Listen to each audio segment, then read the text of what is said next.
guys.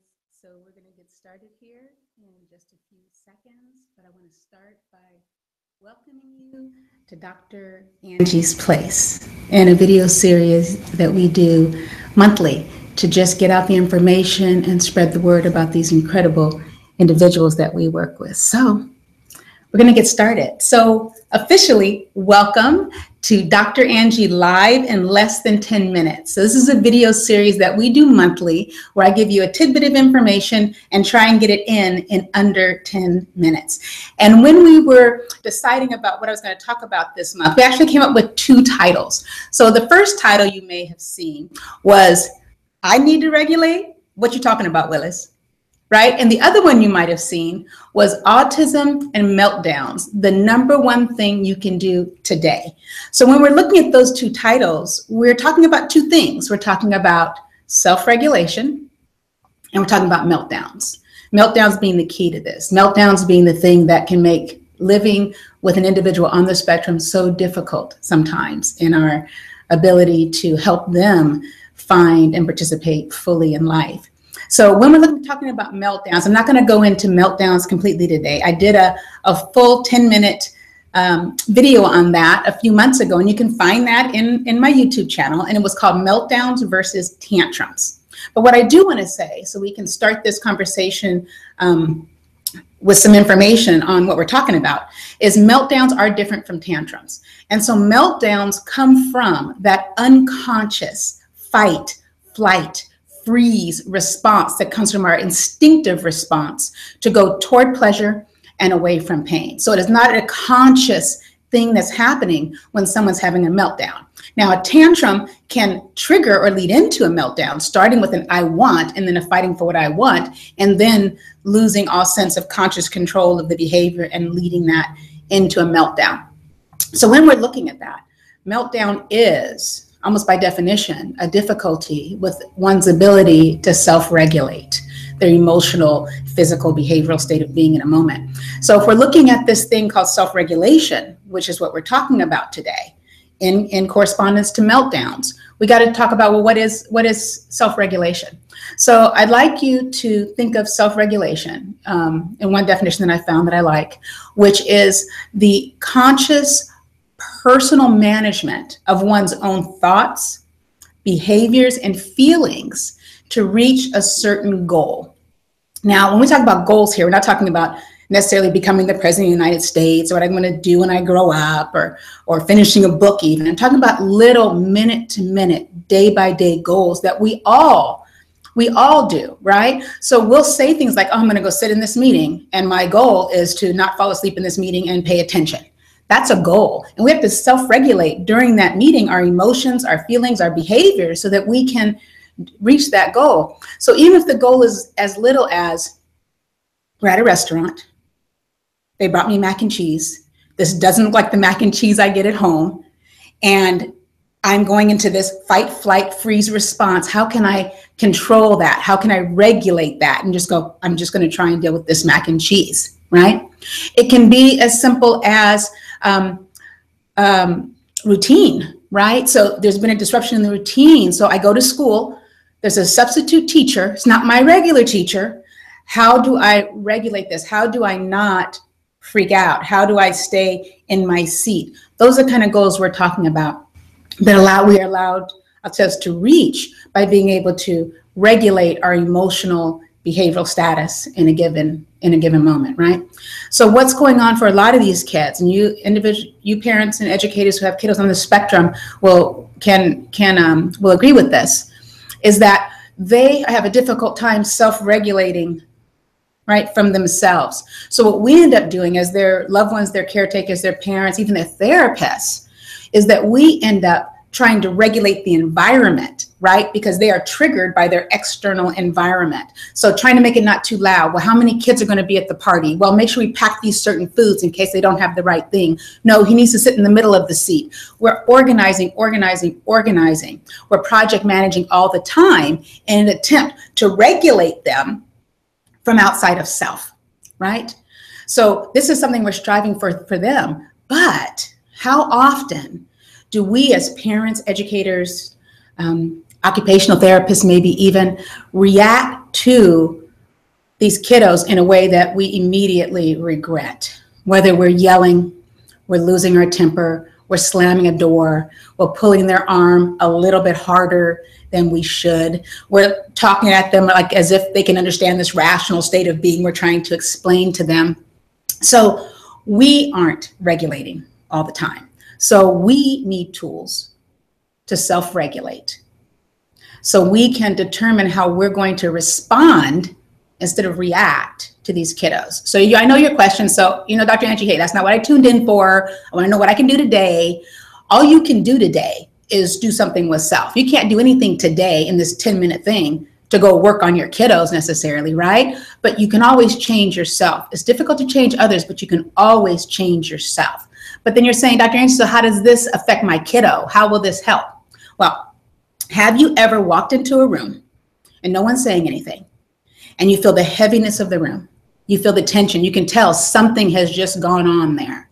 You can feel it. That old adage of you could cut the tension with a knife, right? You feel that. You can also walk into a space sometimes and go, oh my goodness, this feels so good.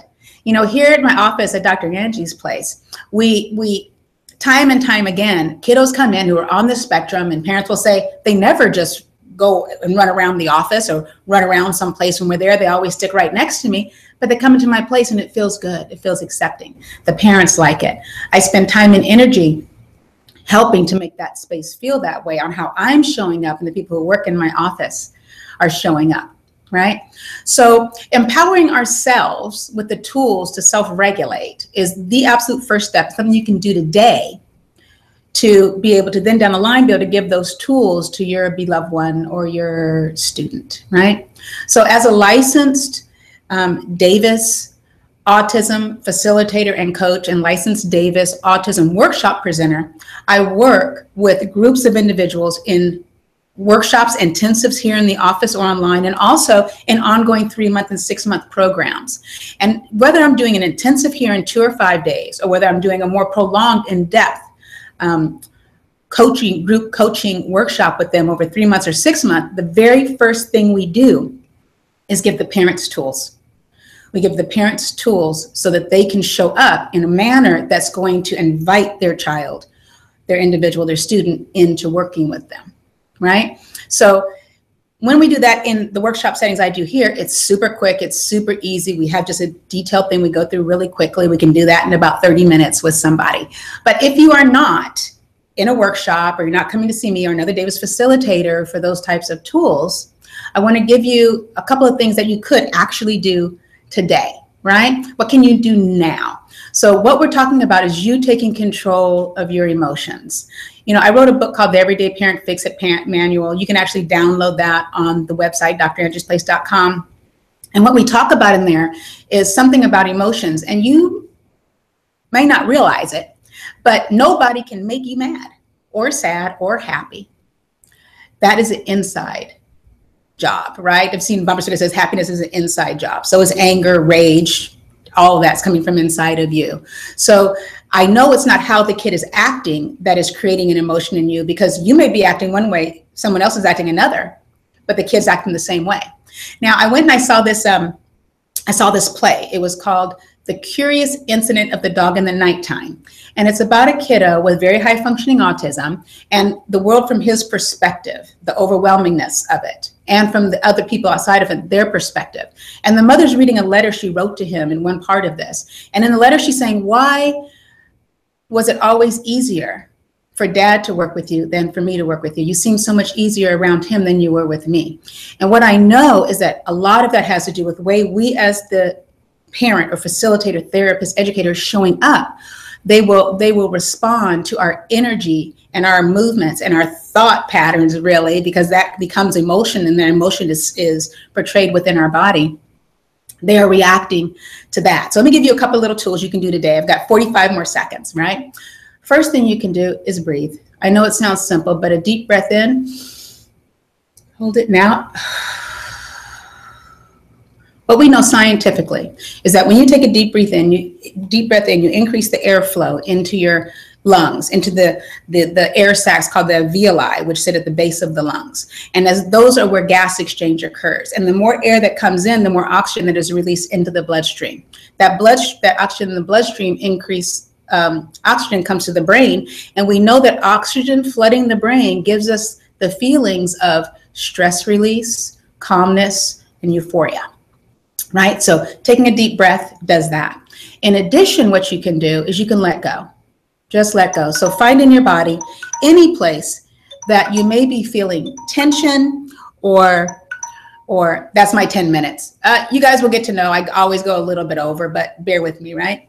So finding any place in your body that feels a little tense, whether it's your shoulders, we hold a lot there, your neck or your head. A lot of us hold it in our abdomen as well. That's my favorite place to hold my emotions.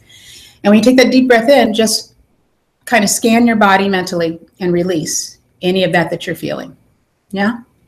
The next thing, and probably one of the biggest things, is that check your picture. Check your mental picture. What are you thinking in words, or what are you seeing in pictures as you're about to enter into the space of your loved one?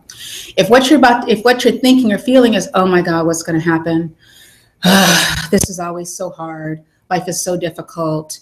I know the room's going to be torn up. I know it's going to be challenged to get them ready. And that's the picture you have of, it's a challenge getting them ready, going over in your head. And you're not even with them. Then you walk into their space and you got this picture. I guarantee you it's going to be a challenge. Yeah. Because that's what you're emanating. That picture is giving you an emotion, and that emotion and what you're feeling is emanating out into that space. These kiddos, we talked about walking into a room. Everyone has that kind of spidey sense. These kiddos are like spidey sense on steroids. They live in that place where they are feeling and experiencing what other people are feeling and experiencing. So if you are feeling joy and released and calm, and you've let go, you've taken a breath and you walk in, you're going to get a whole lot further. Now, I know it's not easy. Much easier said than done. Yeah. But how can we ask someone to do something, self-regulate, if we can't do it ourselves? We need to start with ourselves. So I hope you enjoyed. We'll be doing this Skin Together Likes every month. What I would invite you to do, if you would like a little personal time with me, if you'd like to find out, is there something at Dr. Angie's Place that we've got for you? We actually have our 3-month and our 6-month online group coaching programs for parents and educators who have kiddos on the spectrum starting next week. Tuesday and Wednesday next week that's starting up, and we're going to be taking those people on a journey. If you'd like to join us with that or just have questions, click on the button below that talks about scheduling a 20-minute complimentary consultation with me. No strings attached, just 100% you and me getting to know you and seeing how I can help you and be of service. So until next time, I love you. Keep it simple, clear your thoughts, breathe, self-regulate. Don't react, respond, because it's your responsibility to control yourself.